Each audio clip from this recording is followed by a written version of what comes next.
Buenas noches, queridos hermanos, queridos amigos. Aquí estamos de nuevo. Vamos a tener nuestro tiempo de estudio bíblico.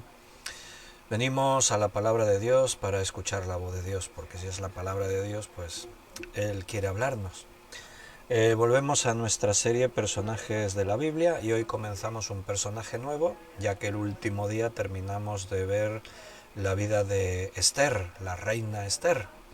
Y hoy comenzamos un personaje, en este caso del Nuevo Testamento. Todavía no os digo quién. Vamos a, vamos a introducirlo en un momentito, pero primero vamos a dar gracias al Señor y vamos a pedir su dirección. Vamos a orar. Señor, estamos agradecidos porque tú nos has dado esta oportunidad de reunirnos en tu nombre. Te agradezco mucho por todos mis hermanos que me acompañan en el directo, que han escogido este tiempo para que podamos juntos abrir tu palabra y escuchar tu voz. También te agradezco porque hay hermanos que no pudiendo estar en directo, después lo ven en otro momento, en diferido aquí en Facebook o también en YouTube, en nuestro canal. Por eso, Señor, te agradezco que nos des esta oportunidad porque estamos escuchando tu voz y recibiendo el alimento de tu palabra, pero también nos da la oportunidad de reunirnos, hermanos que tenemos un mismo sentir y hermanos de lugares distintos de alrededor de todo el mundo. Por eso muchas gracias, Señor, y bendícenos en este tiempo y danos sabiduría. Ayúdanos a entender tu voz y danos la fuerza para ponerla en práctica. Te lo pido, te lo pedimos en el nombre de nuestro Señor Jesús. Amén. Pues bienvenidos, mis queridos hermanos y queridos amigos. Estamos a día 8 de noviembre. Hoy es miércoles y vamos a estudiar personajes de la Biblia. Hay un grupo de hermanos conectados, pero solo ha entrado un saludo. Qué raro. Siempre entran de golpe un montón de saludos, pero hoy solo entró de momento el mensaje de Dolores, que dice: buenas noches. Dios derrame lluvia de bendiciones sobre su Iglesia universal en el nombre de Jesucristo. Amén y amén. Bueno, pues voy a ir al estudio mientras veo que hay hermanos que se están conectando y quizás algunos más estén escribiendo algún saludo, pero vamos a ir ya a aprovechar el tiempo, que después se nos van los minutos. Acaba de saludar Juan Bermudo. Buenas noches, mis amados hermanos Víctor y todos, que la gracia y la paz de nuestro amado Jesús estén en vuestros corazones. Bien, ¿recordáis todos un evento que ocurrió, un hundimiento de un transatlántico, un barco? No me estoy refiriendo al Titanic, que ocurrió pues hace ya tiempo, hace algunos siglos. Estoy hablando de un acontecimiento que ocurrió más recientemente, en el año 2012. Mientras veo que hay hermanos conectándose y algunos saludando. Juan Vázquez ha saludado, Manuela también, Zenbay también. Bienvenidos. Ahí Zenbay dice desde México: es la primera vez que tengo el gusto de estar con ustedes en vivo. Bienvenida, Zenbay. Hemos hablado por Messenger, pero sí es cierto que es la primera vez que te conectas a un directo. Los demás ya son más veteranos. Manuela, y Juan Vázquez y Maritza, que son los comentarios que han entrado. Pues bienvenida, Zenbay, y muy contentos de que puedas estar en el directo. Os estaba preguntando si os acordáis de la colisión de un transatlántico que se hundió en el año 2012. Si os digo el nombre seguramente lo vais a recordar. Este barco se llamaba Costa Concordia. ¿Os suena? Encalló en un arrecife en la costa de Italia y la colisión hizo un inmenso agujero en el casco del barco, que inmediatamente pues el barco comenzó a llenarse de agua y poco después, en poco tiempo, empezó a inclinarse hacia un lado y comenzó a llenarse de agua. Y bueno, se inclinó mucho hacia el lado de estribor. No sé si tenéis la imagen de las noticias, pero se veía plano el barco, totalmente inclinado, tumbado, podríamos así decirlo. No era un lugar muy profundo, así que el barco se hundió, pero gran parte del barco quedó por encima de la superficie del agua. Pero eso sí, dentro del barco entró mucha agua y fue un caos, porque imagínate estar en un transatlántico que por dentro es como una ciudad y que pasa eso, golpea contra un arrecife, abre un agujero tremendo en el casco, comienza a entrar agua, se empieza a inclinar hacia un lado y finalmente se inclina hacia el lado de estribor y se llega a tumbar por completo, y en su interior quedaron atrapados muchos pasajeros que no sabían salir, no sabían por dónde salir, y el hecho de que el barco se quedase así inclinado pues hacía muy difícil que se pudiesen eh, poner a flote los botes salvavidas. No fue una tragedia tan grande como el Titanic, pero sí que fue una tragedia. En el Titanic murieron, las cifras oficiales fueron 1.514 fallecidos. Y en el Costa Concordia, pues no hubo tantos, pero fue una tragedia. Siempre que mueren vidas es una tragedia. Y en este caso murieron como 36 pasajeros de este barco, que son muchos muertos. Y más en un accidente tan absurdo como fue este.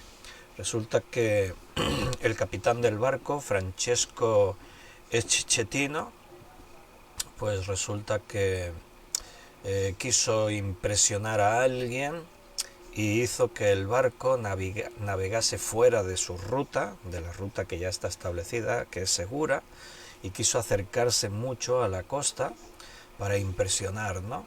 Y fue el responsable del accidente, porque al desviar de modo intencionado el barco de su curso establecido y navegar demasiado cerca de la costa, pues hizo que el barco colisionase con un arrecife.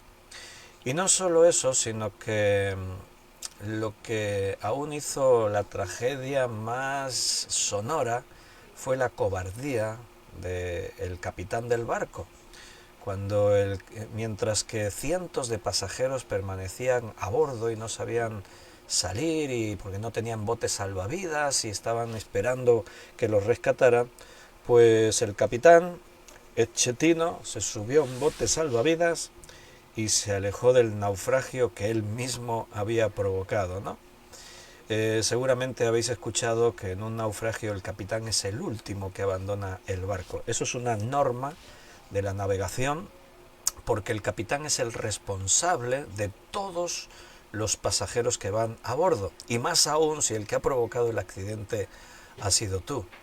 Así que más tarde, cuando se le acusó de su imprudencia, y no solo de su imprudencia, sino de haber abandonado el barco, porque eso es un delito, el capitán no puede abandonar el barco, bueno, pues él simplemente trató de excusar su actitud diciendo, una de sus declaraciones, la primera declaración, fue de lo más absurdo y cómico. Si no fuese por la tragedia que había detrás, era una situación cómica, porque cuando se le preguntó por qué había abandonado el barco, él dijo que tropezó, dijo así hablando en primera persona, tropecé y me caí accidentalmente dentro de un bote salvavidas. Y entonces pues el bote se fue, yo me fui dentro del bote. Tú fíjate de lo absurdo, ¿no? Lo que uno se debería preguntar, que cómo puede ser que la responsabilidad tan grande que tiene el ser capitán de un barco con miles de pasajeros, pues recaiga sobre una persona que después demuestra un carácter así como tan absurdo, ¿no? Había grabaciones que quedaron, conversaciones que quedaron grabadas entre el capitán y el guardacostas italiano, que después más tarde fueron saliendo a la luz. Y en esas declaraciones pues se fue descubriendo realmente la actitud del capitán. Mientras él esperaba en la seguridad ya de su bote salvavidas, en el que se cayó accidentalmente, ¿no?, oficiales guardacostas le dijeron repetidamente por radio a este capitán, a Schettino, que regresara al barco que se hundía y que coordinara los esfuerzos de rescate. Le dijeron, tú eres el capitán, tienes que estar en el barco, ordena que el bote regrese y coordínalo todo. Pero el capitán se negó, simplemente así, directamente se negó. No pienso volver al barco. Incluso en las grabaciones, el oficial de la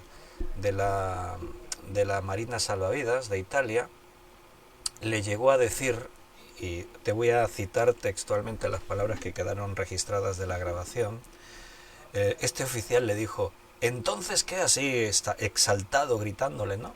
¿Entonces qué? ¿Quiere irse a su casa, Chetino? ¿Está oscuro y quiere irse a su casa? Vaya a la proa del bote utilizando la escala y dígame qué puede hacerse, cuántas personas hay y qué necesitan. Lleva una hora diciéndome lo mismo, suba a bordo ahora, suba a bordo, le gritaba este oficial. Y entonces dígame de inmediato cuántas personas hay allí.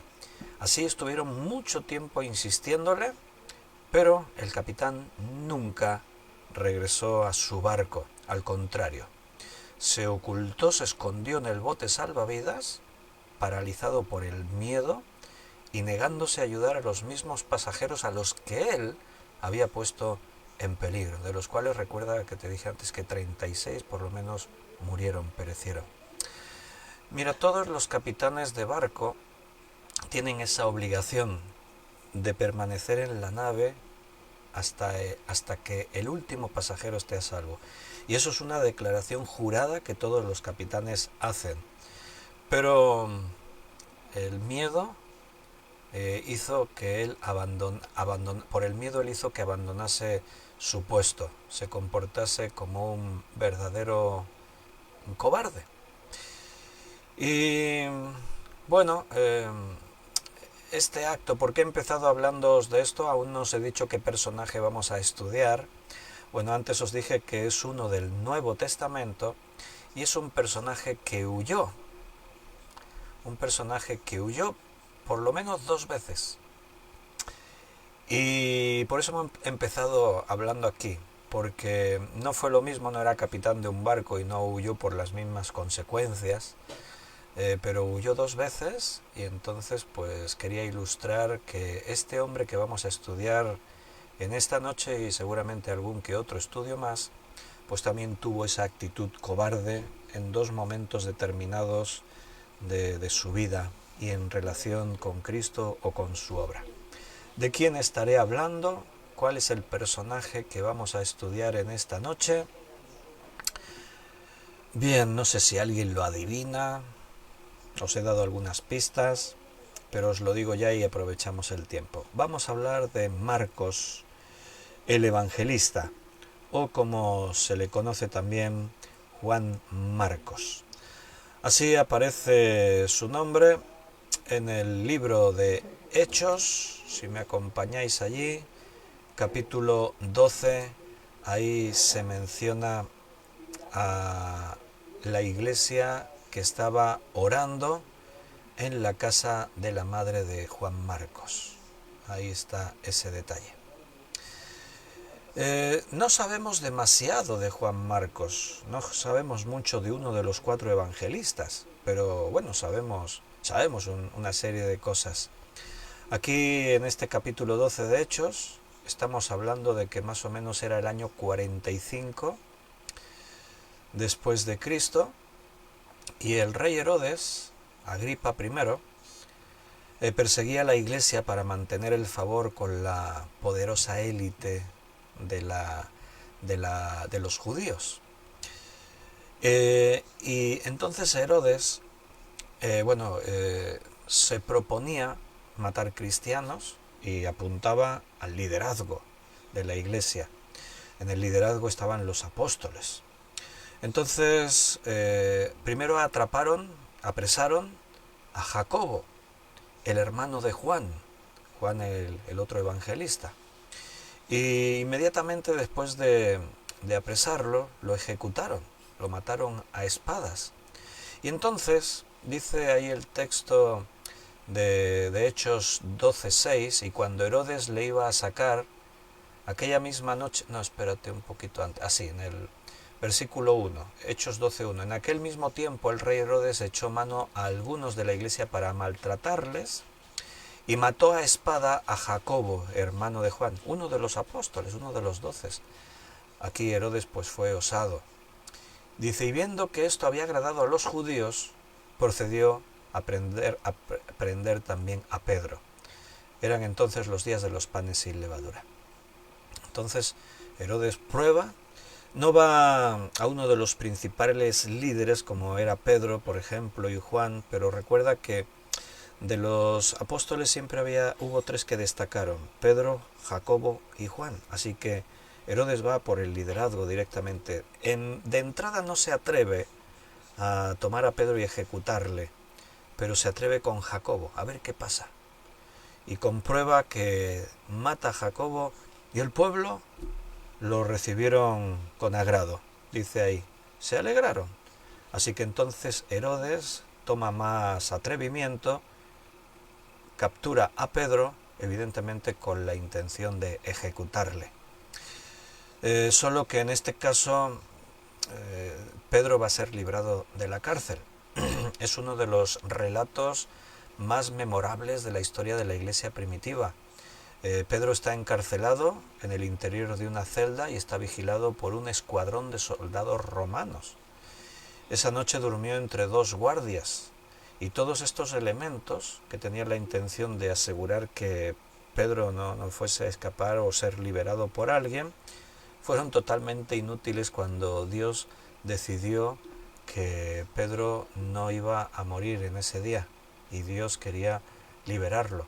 Podemos leer ahora sí el versículo 6: y cuando Herodes iba a sacar aquella misma noche, dice, estaba Pedro durmiendo entre los soldados, o sea que esa misma noche Herodes tenía intención de ejecutarle. Y dice que estaba durmiendo entre dos soldados con cadenas y los guardias delante de la puerta custodiaban la cárcel. ¿Te puedes hacer una idea? Pedro está durmiendo encadenado con dos guardias y delante de la cárcel hay un escuadrón con más guardias haciendo guardias, vigilando. ¿Pero qué ocurrió? Pues dice que se presentó un ángel del Señor y una luz resplandeció en la cárcel y tocando a Pedro en el costado le despertó diciendo, levántate pronto, y las cadenas se le cayeron de las manos. Le dijo el ángel, cíñete y átate las sandalias. Y lo hizo así. Se había desprendido de su capa, se había quitado el calzado. Vístete, ponte las sandalias. Y Pedro obedeció. Dice, hizo así. Envuélvete en tu manto y sígueme. Y ahí salió el ángel, el mensajero de Dios, y Pedro le seguía. Pero no sabía que era verdad lo que hacía el ángel, sino que pensaba que veía una visión. Pedro estaba estaba dormido y de pronto lo despiertan y ahí están los soldados y un ser ahí, un ángel de Dios, le dice, vístete, sígueme. Y Pedro estaba así como en trance, ¿no? Estaba así que no se estaba como incrédulo, como, ¿qué está ocurriendo aquí en todo esto? Y habiendo pasado la primera y la segunda guardia, llegaron a la puerta de hierro que daba a la ciudad, la cual se les abrió por sí misma, así sola. Se abrió la puerta. Salieron y pasaron una calle y entonces el ángel se apartó de él, desapareció. ¿Te puedes imaginar? Ningún soldado se enteró de lo que había pasado. Las cadenas cayeron, las puertas se abrieron, atravesaron por donde estaban los guardas como si fueran invisibles. Porque no es que los guardas estuvieran dormidos, siempre puede ser que uno ahí se duerme, pero no era lo habitual. O sea, los guardias que están vigilando tenían que permanecer vigilantes bajo penas muy severas si se dormían. Así que entendemos que todos estos guardias estaban despiertos, porque fueron los dos soldados que había a sus lados, más una primera guardia, más otra guardia, o sea, todo un escuadrón de soldados vigilando. Pero ese día no era el día en el que Pedro tenía que morir. No es nuestro tema, pero déjame que puntualicemos porque siempre déjame que te anime, que si tienes una pregunta mientras damos el estudio, quieres aportar algo, está el chat en directo, yo lo estoy viendo. Ahí he visto después de que mencioné los últimos saludos, pues Juan apuntó el que se arrepintió de acompañar a Pablo. No nos dijo el nombre, no se acordaría Juan, pero era así. Ese es uno, Juan Marcos. Y Fabiana escribió, y Paco y Rosario, y Yalicato escribieron algunos hermanos. Bueno, si tenéis preguntas, si tenéis algo, siempre podéis escribir ahí. Porque a mí me saldría una pregunta aquí en este relato, ¿no? ¿Por qué Dios permite que a Jacobo lo maten a espada y en cambio a Pedro hace un milagro y lo libera? ¿No te ha surgido nunca esa pregunta? ¿Por qué a veces en la iglesia hay hermanos enfermos y Dios sana a uno y a los otros los deja enfermos? ¿Por qué a veces Dios actúa de esa forma? Este caso es muy peculiar porque tanto Jacobo como Pedro eran apóstoles y eran destacados. Fueron de los que pasaron esos 3 años y medio con Jesús, o sea, eran hermanos muy queridos para Jesús, para la iglesia, eran las columnas sobre las que Cristo está edificando su iglesia. A Jacobo dice que fue apresado por Herodes y lo mató a espada. A Pedro lo apresa y justo esa noche, cuando dice ahí que Herodes le iba a sacar para ejecutarlo, Dios obra un milagro, como os he dicho, uno de los más memorables de este tiempo de la historia de la iglesia, y Pedro es liberado, ¿no? ¿Te puedes imaginar a los hermanos en la iglesia, los más amigos de Jacobo, los familiares de Jacobo, su padre, su propio hermano Juan, que está ahí como uno de los apóstoles? ¿Te puedes imaginar a alguno de ellos preguntándose esto? Señor, ¿pero por qué obras un milagro y liberas a Pedro y en cambio a Jacobo has dejado que muera? Bien, déjame que no nos vamos a extender mucho porque, repito, no es nuestro tema. Vamos a ir a la vida de Marcos y estamos simplemente viendo el contexto donde se habla de la casa de la madre de Juan Marcos. Pero déjame que por lo menos hablemos un momentito de esto, ¿no? Mira, los primeros creyentes, los creyentes después de Pentecostés y en esos primeros meses y años de la iglesia, ya no son los mismos que antes de recibir el Espíritu Santo. Algo ha cambiado en sus vidas. Juan y Jacobo, Jacobo y Juan, eran dos hermanos en los que los vemos en diferentes historias en los evangelios, en las que muchas veces se convirtieron en protagonistas, pero no por demostrar humildad y fe, sino a veces lo contrario, por un afán de protagonismo, por una actitud violenta. De hecho, Jesús les puso un apodo, hijos del trueno. ¿Por qué? Porque tenían esa actitud los dos, Jacobo y Juan, de impetuosos, de actuar así, siempre cortaban por lo sano, no se andaban en una ocasión, en una aldea que no les recibieron, los rechazaron. Jacobo y Juan vinieron a Jesús: Maestro, ¿quieres que oremos que descienda fuego del cielo como en los días de Elías y los consuma a todos? Querían consumir una aldea entera con sus hombres, mujeres y niños, todos, porque no los habían recibido. Y Jesús les tuvo que decir: no sabéis lo que pedís, no sabéis dónde estáis. Tenían una actitud, y después su orgullo, ¿no? Maestro, cuando vengas en tu reino, haz que mi hermano y yo nos sentemos el uno a tu derecha y el otro a tu izquierda. Se creían mejores que el resto de los apóstoles. Pero Dios ha tratado con ellos. Dios trató con todos estos, igual que Pedro ya no es el mismo que antes, cuando actuaba por impulsos y hablaba lo que pensaba sin medir dos veces lo que iba a decir, etc. Sin duda, ahora, conforme el libro de Hechos avanza, vemos que todos estos han cambiado, han ocurrido cosas. La principal, que recibieron el Espíritu Santo, pero también están madurando, están aprendiendo. Dios los está haciendo crecer. Entonces, estos hermanos de la primera iglesia, ¿sabes?, no estaban tan preocupados si perdían o no la vida por Cristo. Lo habían asumido. Habían aceptado que ser de Cristo representaba que podríamos morir en cualquier momento. Porque vemos esos detalles en Hechos, en las cartas del Nuevo Testamento, que estando en persecuciones muy severas, nunca vas a ver que se quejen, nunca los vas a ver obsesionados, orando: Señor, líbranos de la persecución, no permitas que nos maten. No los vas a ver en ninguna de esas actitudes. Eran hermanos nuestros en la fe que habían entendido el mensaje de Jesús. Si a mí me han perseguido, a vosotros os perseguirán. Jesús se lo advirtió y ellos habían aceptado esto. Estaban dispuestos a morir por Cristo. Y su fe era una fe firme en que la muerte no es el fin, sino que es el comienzo. Morir es ir con Cristo. es entrar a la casa del Padre. Entonces, sin duda que esa pregunta, ¿por qué Dios permite que Jacobo muera y que Pedro sea librado por un milagro tremendo? Bueno, pues quizás algunos se lo plantearon, esa pregunta, pero la pregunta en todo caso no sería ¿por qué dejaste morir a Jacobo?, sino la pregunta sería ¿por qué has librado a Pedro? Porque igual que Jacobo, otros muchos estaban muriendo por causa de Cristo, y esto era lo habitual y lo normal, y ellos lo han asumido. Pero en el caso de Pedro, él es librado. Esa es la excepción. Esa sería la pregunta. ¿Por qué a Pedro Dios le libró?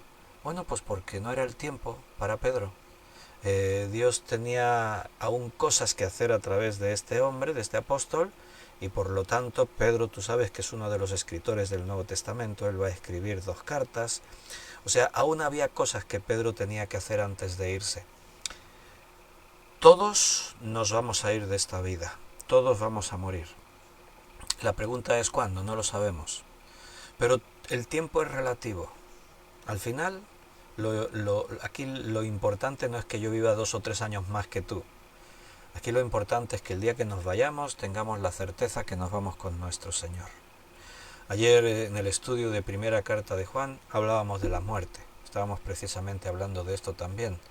Y estamos planteándonos ese detalle que la demostración del amor de Dios también se manifiesta y se muestra aún en la propia muerte, tanto de los que nos salvamos como de los que se pierden, porque Dios es amor y es justicia, y ayer hablábamos de eso y creo que fue interesante lo que Dios nos estaba diciendo.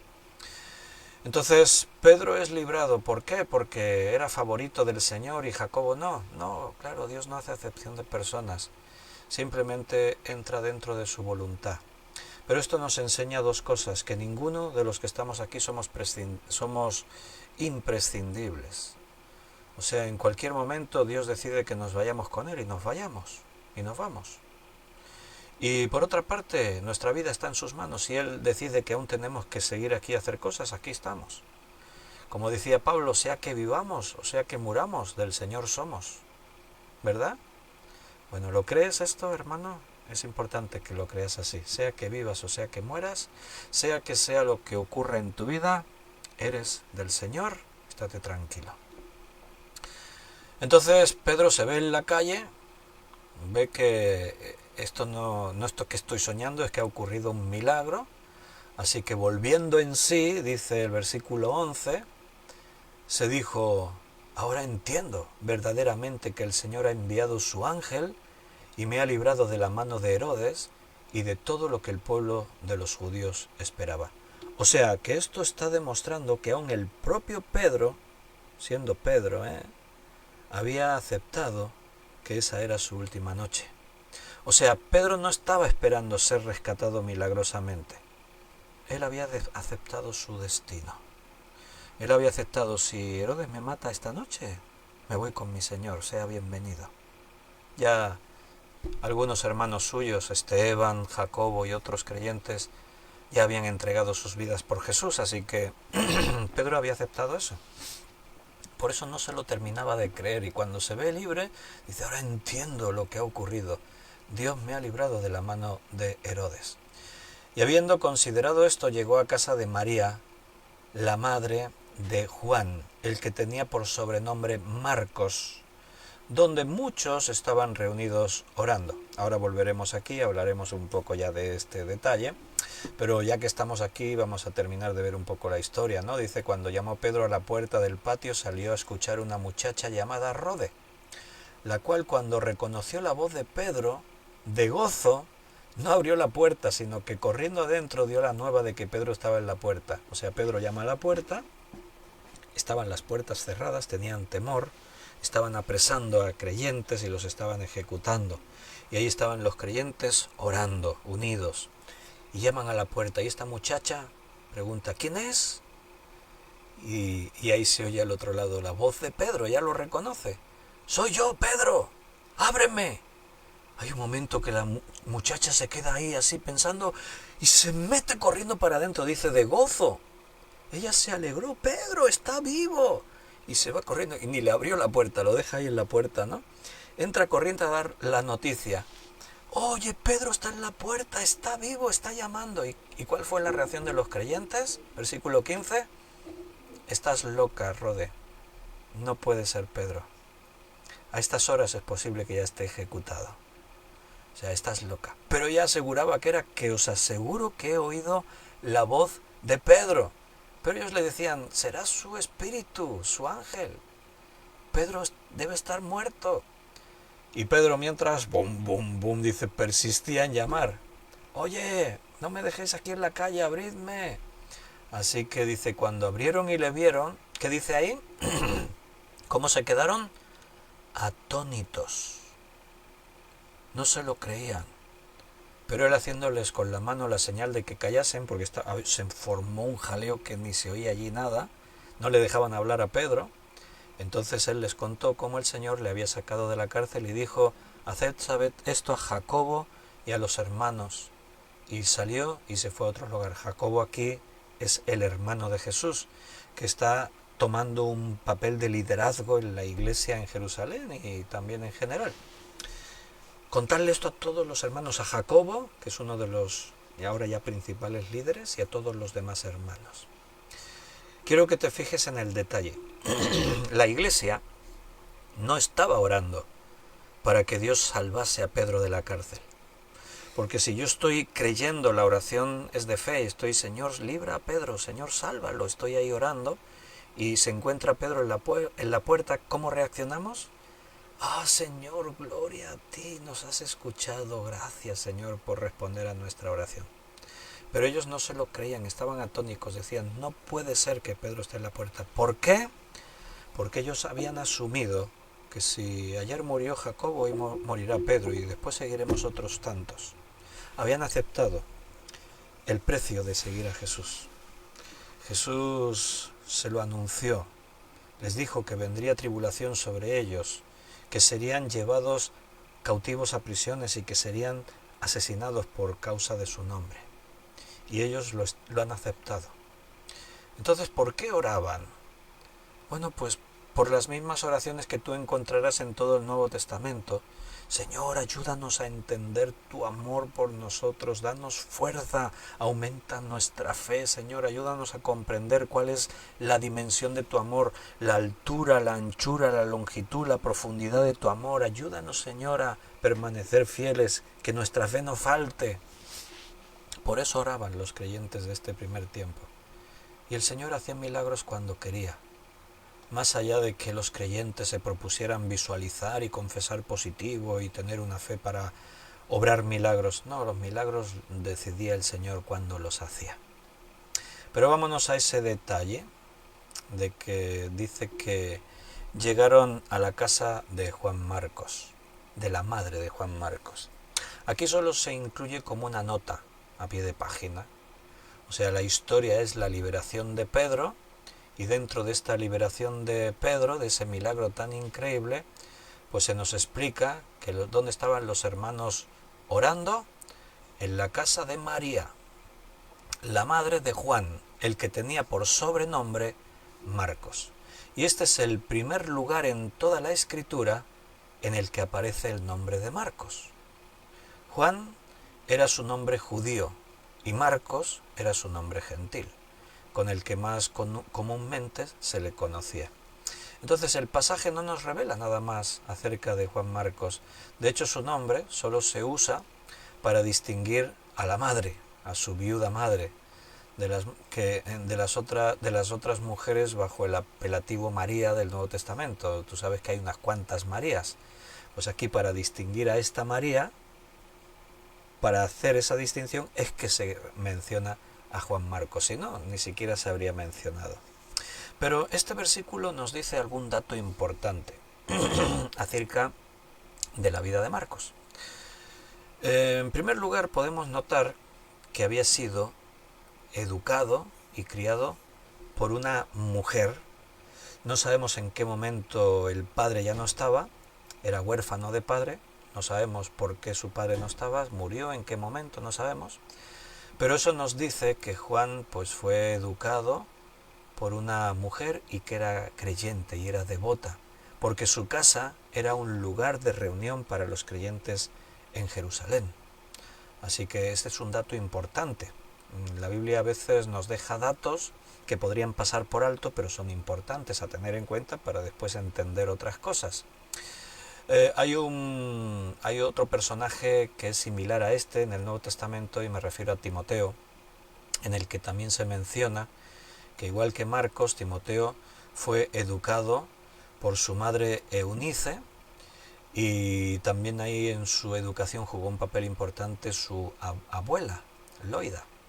Entonces, eso lo tenéis allí en 2 de Timoteo capítulo 1 versículo 5. Entonces, la madre de Marcos, sin duda alguna, pues había educado a su hijo en la verdad, le había enseñado acerca de la fe. Y la otra cosa que aprendemos en este versículo, la mención del nombre de Marcos implica una conexión directa entre él y Pedro. Después de salir milagrosamente de la prisión, ¿dónde fue Pedro? Bueno, al lugar donde sabía que se reunía la iglesia. Es decir, la casa de la madre de Marcos. Quiere decir que la casa de Marcos era muy familiar para muchos creyentes, y en especial para Pedro. O sea, porque él sentía que ese es el lugar al que tengo que ir. Podía haber ido a cualquier otro sitio, su propia casa, donde él viviese, ¿no? Pero no, ¿dónde fue? A la casa de la madre de María, la madre de Marcos. O sea, esto nos asegura que Pedro conocía a Marcos, claro, sin duda.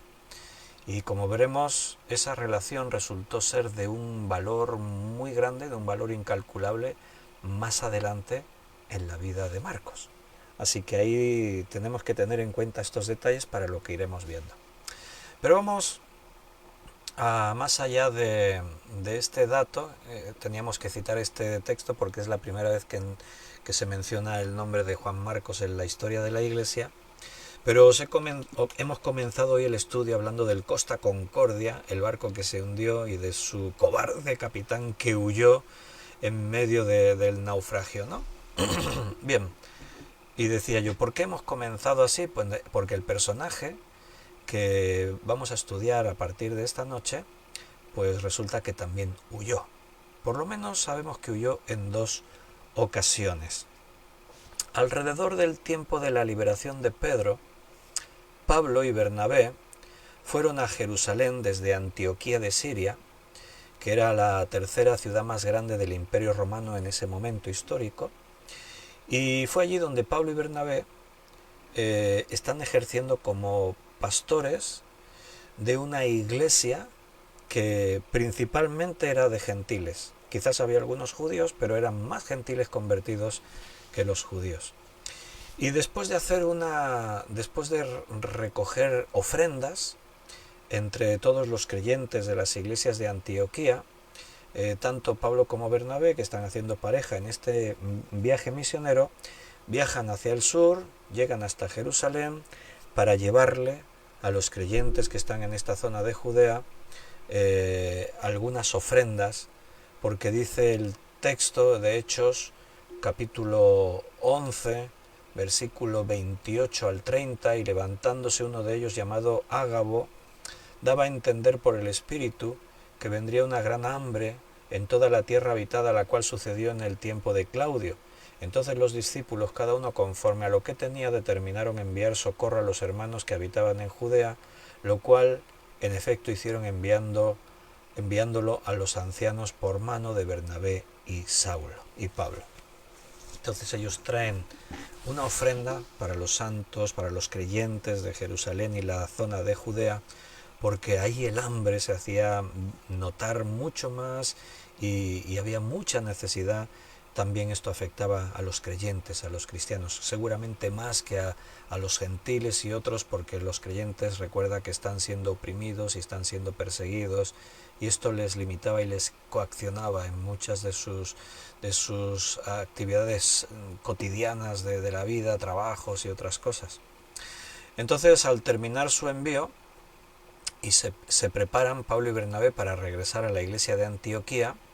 Aquí fíjate que se menciona a Pablo como Saulo todavía, ¿no? Más adelante ya Saulo va a desaparecer y siempre se va a hablar de Pablo. Así que aquí Pablo y Bernabé deciden llevar a un viajero extra con ellos. Según el relato bíblico, estamos ya en el capítulo 12, antes leímos ahí la liberación de Pedro, pero si nos vamos hacia el final del capítulo, en el versículo 25, dice: y Bernabé y Saulo, cumplido su servicio, cual el de traer las ofrendas a los hermanos de Jerusalén, volvieron de Jerusalén, llevando consigo a Juan, el que tenían por sobrenombre Marcos. Después, más adelante, nos vamos a enterar de que Marcos es sobrino o primo, vamos a decir primo. Un día en un estudio explicamos que algunos dicen primos y otros dicen sobrino. Por la traducción de las palabras puede haber algo de confusión, pero un día ya estudiamos esto y entendimos que el parentesco más acertado era el de primo. Dice ahí en Colosenses 4:10: Aristarco, mi compañero de prisiones, os saluda, y Marcos, el sobrino de Bernabé, acerca del cual habéis recibido mandamientos. Dice: si fuera a vosotros, recibidle. Entonces, bueno, notarás que ahí dice el sobrino. Pero, por ejemplo, si te leo el mismo versículo en otras versiones, que no sea Reina Valera, la nueva versión internacional, dice: como también Marcos, el primo de Bernabé. O sea que otras versiones ya lo tienen la traducción como más exacta. La Biblia de Jerusalén dice: y Marcos, primo de Bernabé. Y así te podría mostrar otras muchas más. La Biblia en lenguaje sencillo, o saluda a Marcos, el primo de Bernabé, etc. Entonces en Reina Valera dice el sobrino, pero es un error de traducción de la palabra, que habla de pariente, y entonces el traductor dijo era el sobrino. Pero por todos los detalles, las palabras exactas y todo, era el primo. Nos quedamos con esa idea, ¿vale? Aunque en Reina Valera diga sobrino, el estudiante bíblico profundiza, consulta los textos originales y entonces llega a las conclusiones más acertadas. Entonces sabemos que era primo de Bernabé, lo cual explica por qué Bernabé lo invita a que vaya con ellos en el viaje. Y bueno, Bernabé parece que confía en él y reconoce que Marcos tiene dones, y seguramente es Bernabé el que le aconseja a Pablo: oye, sería útil para nosotros que Marcos nos acompañe. Seguro que le habló bien, ¿no? Es un joven, mira, tiene dones, ha sido educado en el Señor por su madre María, y en su iglesia, en su casa ahí está la iglesia, y Pablo le pareció bien, está bien, vamos a llevarlo con nosotros. Pablo estaba de acuerdo, pero claro, escoger a Bernabé, entiende que ahí hay un equipo de misioneros, que los líderes son Pablo y Bernabé, y parece ser que podían llevar a alguien más y tenían que decidir quién. O sea que aquel que fuese con ellos tenía que ser un hermano adecuado, porque si no va uno, irá otro, y tenemos que saber cuál es el idóneo para que venga en este viaje. Vamos a seguir predicándole el Evangelio a los gentiles, así que esto es un trabajo importante. ¿Quién irá con nosotros? Y entonces pues Marcos es el recomendado y Pablo lo acepta en el equipo. Así que dice en Hechos 13:1: había entonces en la iglesia que estaba en Antioquía profetas y maestros: Bernabé, Simón el que se llamaba Níger, Lucio de Cirene, Manahem el que se había criado junto con Herodes el tetrarca, y Saulo. Entonces, ministrando estos al Señor y ayunando, dijo el Espíritu Santo: apartadme a Bernabé y a Saulo para la obra a la que los he llamado. Entonces, habiendo ayunado y orado, les impusieron las manos y los despidieron. Ellos entonces, enviados por el Espíritu Santo, descendieron a Seleucida, y de allí navegaron a Chipre, y llegados a Salamina, anunciaban la palabra de Dios en las sinagogas de los judíos. Tenían también a Juan de ayudante. Así que Juan está ahí acompañándoles en este viaje misionero tan importante. Dice ayudante, demuestra que habría sido útil en la estancia en Antioquía. Ellos han estado en Antioquía, ahí han seguido predicando a los gentiles, y ahora el viaje misionero tiene que continuar, así que ellos salen de viaje después de que han dejado iglesias establecidas y creyentes y se llevan a Marcos con ellos. Esto nos da un dato importante. Pablo y Bernabé ahora conocen a Marcos y saben que es un buen ayudante, les es de ayuda. Por eso dicen ahí, llevaron a Marcos de ayudante. ¿Y qué estaban esperando? Pues que les ayudara en este viaje para poder seguir predicando el Evangelio ahora por toda Asia Menor. Y desde el comienzo el ministerio experimentó dificultades. Si siguiéramos leyendo, pues te vas a ir dando cuenta de que estos viajes traían muchos problemas. Llegaron a su primer destino, que era la isla de Pafos, y allí se encuentran con un mago llamado Elimas, que se opone a ellos de una forma muy violenta, muy feroz, y Pablo responde al ataque llamándole que es un hombre de engaño, le llega a decir que es hijo del diablo y enemigo de toda justicia, o sea que hay todo un enfrentamiento y esto provoca un estallido de poder.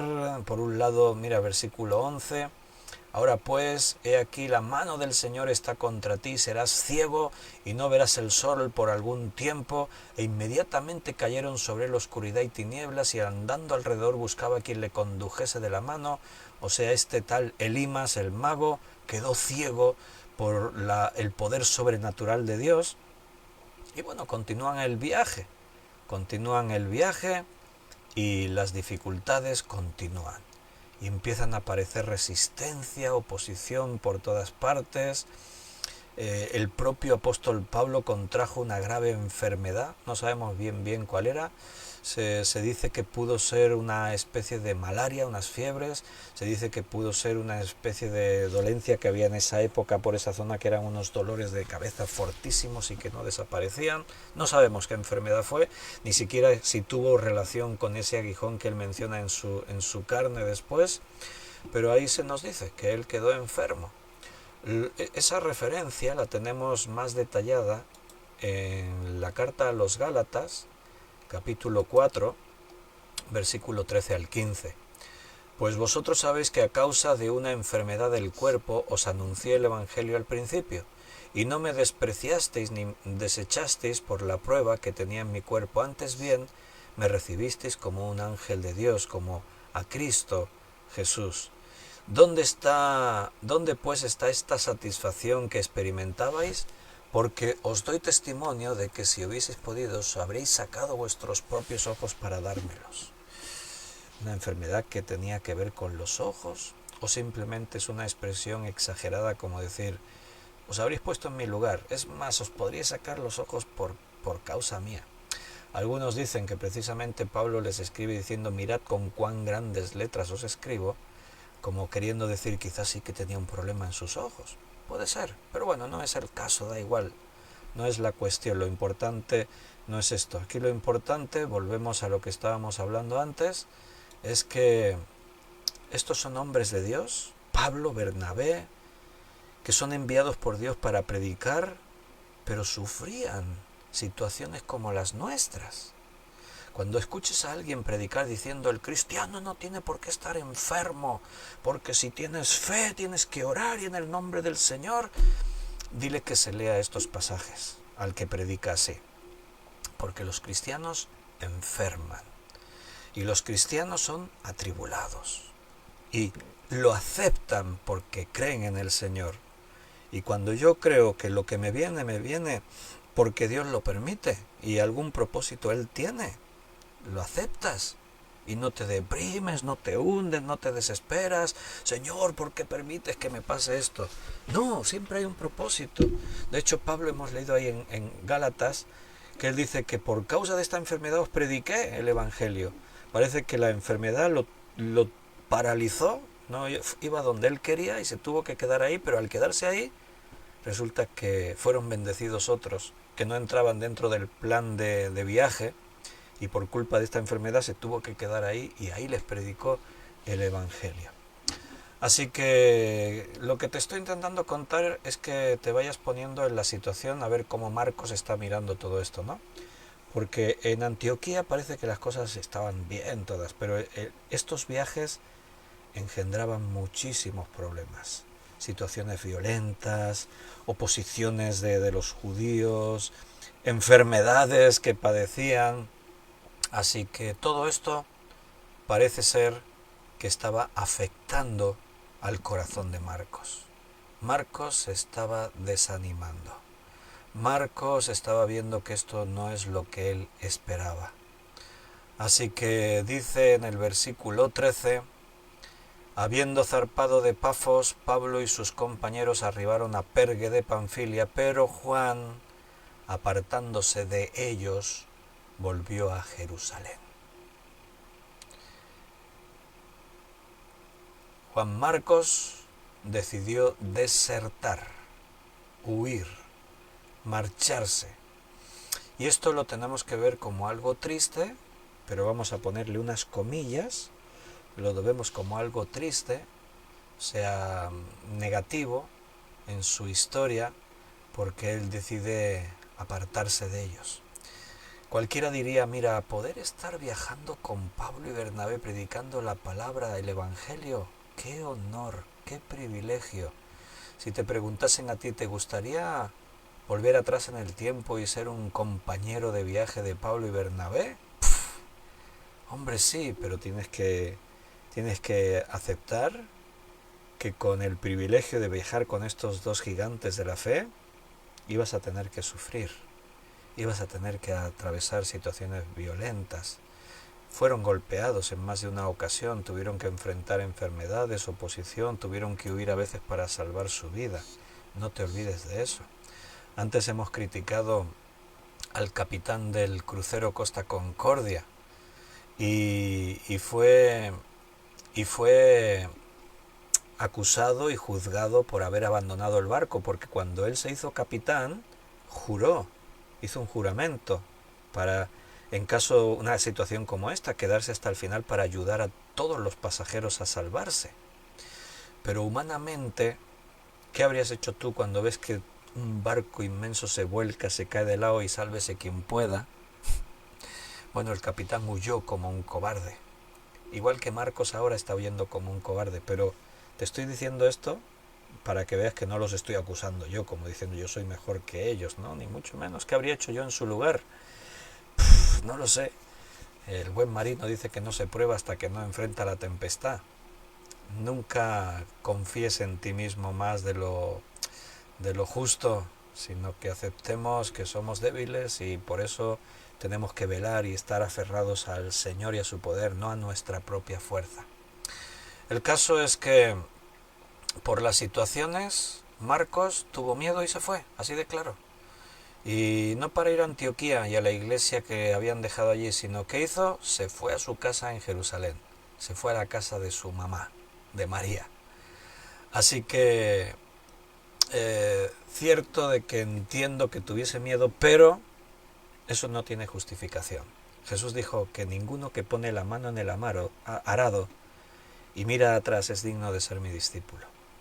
Hermanos, si hemos puesto la mano en el arado, si le hemos dicho al Señor, Señor, yo te voy a seguir y te voy a servir, espero que hayas aceptado que en este camino enfrentaremos situaciones difíciles y no puedes volverte atrás. O sea, esto es un viaje sin retorno.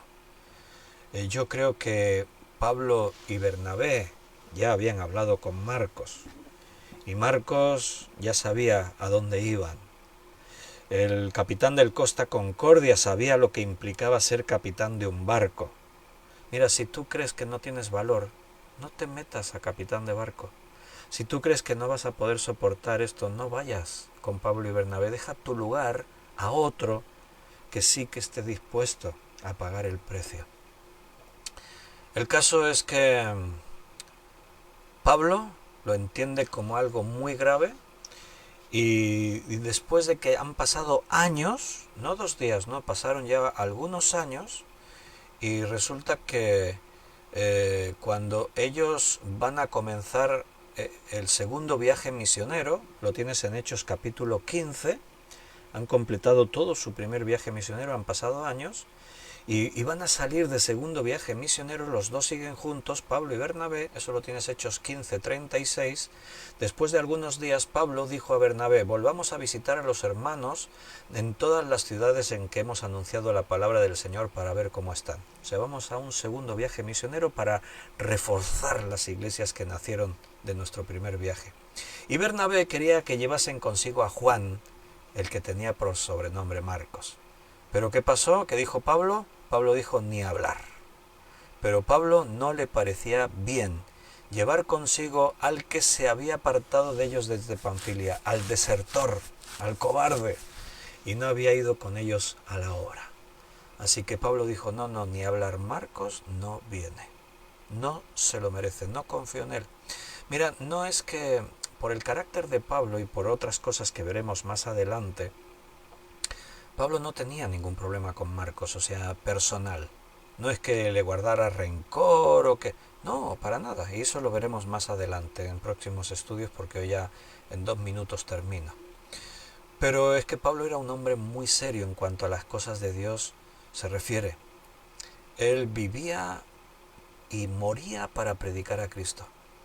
Él sabía que la predicación, esto era a vida o muerte, esto tenía una trascendencia inmensa. Y por lo tanto él no aceptó que Marcos dijese: mira, ¿sabes qué? Me voy a casa.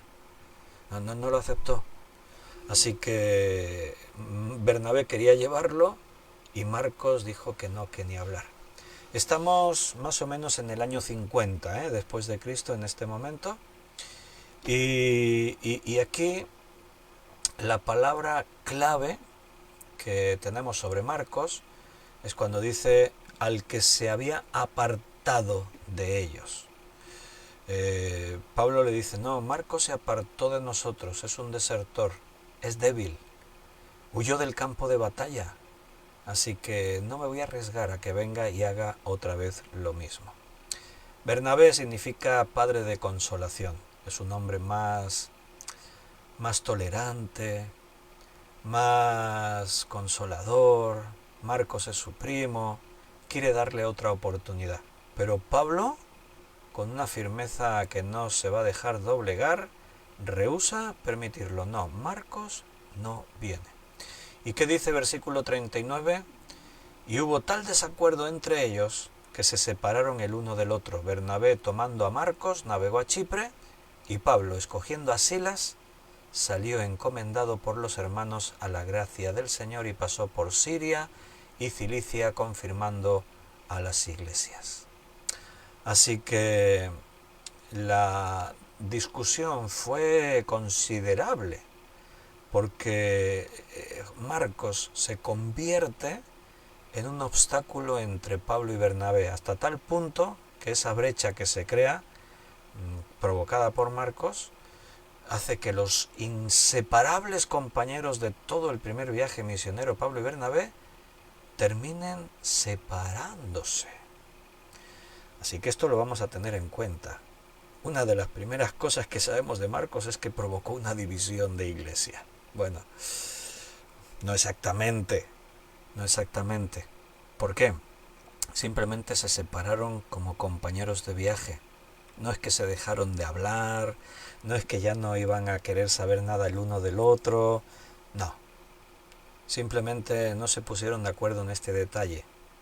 Y vamos a ver la parte positiva.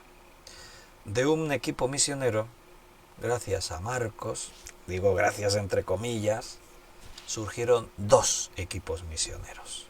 Antes había un equipo, Pablo y Bernabé, ahora hay 2 equipos, uno formado por Bernabé y Marcos y otro formado por Pablo y Silas. Así que de todo Dios saca algo bueno. Y de aquí lo bueno es que se abarcó mucho más territorio a la hora de seguir confirmando y predicando el Evangelio. Todos los detalles de este viaje que hemos terminado leyendo en el versículo 41 están a partir de ahora en Hechos 16 hasta el capítulo 18, capítulos 16 al capítulo 18. Pablo se niega a llevar Juan Marcos, así que él no pasa por alto que fueron traicionados. Y no es que, como te digo, Pablo tiene un resentimiento contra él, no. Simplemente él es muy práctico y él siente muy urgente predicar el Evangelio y no quiere arriesgarse. Pero el próximo día vamos a ver que de desertor, de cobarde, pasó a ser estimado como un buen colaborador. Pero eso lo vamos a ver el próximo día porque mira, ya se me ha hecho la hora y tenemos que terminar. Así que nos vamos a despedir por hoy. Mañana jueves, si Dios nos lo permite, 9 de la noche, nos volveremos a encontrar para seguir estudiando la palabra de Dios. Espero que nos podamos ver mañana. Que Dios os bendiga, que Dios os cuide, que Dios os guarde y si Dios nos lo permite, mañana seguimos. Un abrazo, un fuerte abrazo a cada uno.